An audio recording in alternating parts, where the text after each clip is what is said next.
Welcome to Eclipse Yourself.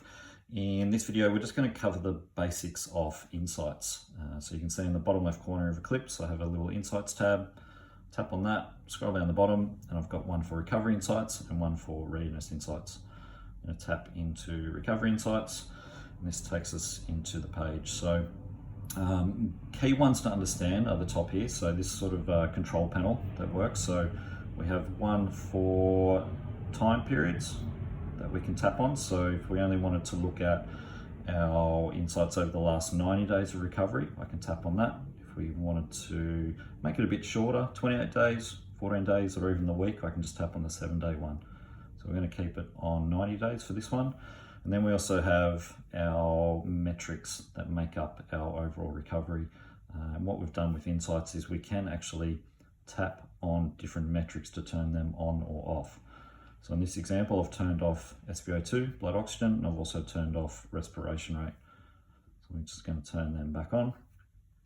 I'll work my way down the page just to explain some of the key concepts. The 7-day trend, this is just a quick visual that we find just always helps you to understand your trends and your progress that's going through. So depending on which time range you're looking at, it'll always apply a 7-day average to each of the metrics that are used there. So you may even see if you're just interested in HRV, I can turn that off, 90-day period, and you can see I'm just looking at HRV. I'm going to turn on all the metrics again. We'll work our way down. So recovery insights, the first sort of chart we come to is by day. So this is great for actually understanding which nights you get the best recovery at the moment. So over a 90-day period at the moment, Monday to Tuesday sleep for me, surprisingly enough, is my best recovery. So it's working at plus 13%. So I obviously sleep really well on that Monday night, whereas my worst at the moment is the Saturday to Sunday, where I'm -3 compared to my average that go through. I can also see insights around by bedtime. So this gives me insights on the time that I go to bed and how much that impacts my overall recovery coming through. So when I go to bed, my best one is between that 9:08 to 9:48. That actually gives me plus 13% with my recovery. My worst, which is no surprise, is when I go to bed late. Anything past that 11:28 range, I'm actually really suffering at -69% in my recovery that's there.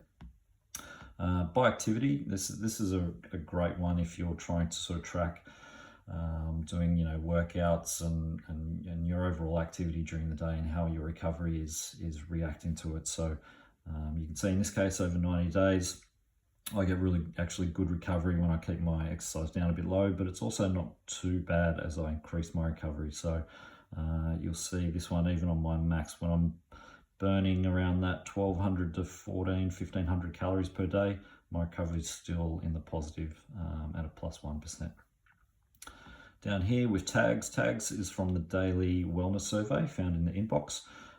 There is some default options, but you can see here I've got lots of different custom ones that I set up. So I've got ones for alcohol that I can see I get -4% of my recovery if I have alcohol the night before. If I'm exercising, you can see I'm actually, that's working really well for me. If I have a good exercise day, that's plus 8%. Things like, hangovers obviously aren't good. Nutrition, meals, all that. It's really endless in terms of how you can set up your own custom tags. And you can refer to the inbox video for setting these up. A couple important things to explain on these pages. Obviously, like I said before, as you click on different time periods, the data will adjust, similar to the different metrics here. So like for my by bedtime, if I was really interested mainly just in my sleep duration, my heart rate, I might like to turn off these options here, and the data will reload and refresh based on the toggles that I have selected. Some other good ones to know is the light shading in the background with these blue bars. That's a bit of a heat map which shows the range of the values in the past. So the more sort of condensed the blue, the more sort of values that are around that area. So you can see maybe if I scroll down here, this one by activity, you can see I had sort of a light bar value down there, and then I've got more of my values sort of in the positive ranges that are there. Another good one to understand is the red bar that you can see. So that's actually today's value. So this is really handy just for coming in straight away and just understanding where you are today compared to your average, and then obviously all the other data that's in there. So today is Wednesday, so that shows my value from last night being the red bar. The blue dot is my 28-day average. I might want to compare it to 90 days. So against 90 days, which is the blue dot, the red bar, you can see I'm a bit ahead today compared to my average. And then all the light blue shade ones across there are all the other values over the last 90 days.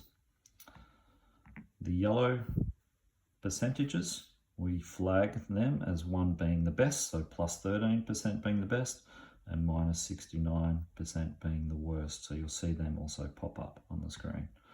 So look, lots in the insights. Play around with it, adjust the different toggles. We're finding it's great for just understanding lots of different context. Tags become really important too. So tags that you can set up, I'll show you quickly in the inbox. You can set up, and here's a list of all my tags where there's default ones, but then you can also set up your own custom ones that come through there. So once they're entered there, they'll also appear in your recovery insights that are in here. The next one is Readiness Insights. I won't go too much into details here. It keeps the same mechanics, I guess, as with sort of the filters. Obviously, it's just using different metrics from the overall sort of readiness that come through. But you can see, once again, same concepts with by day, by bedtime, by activity, and then using tags. So lots and lots of really good information to get out of Insights. Thank you.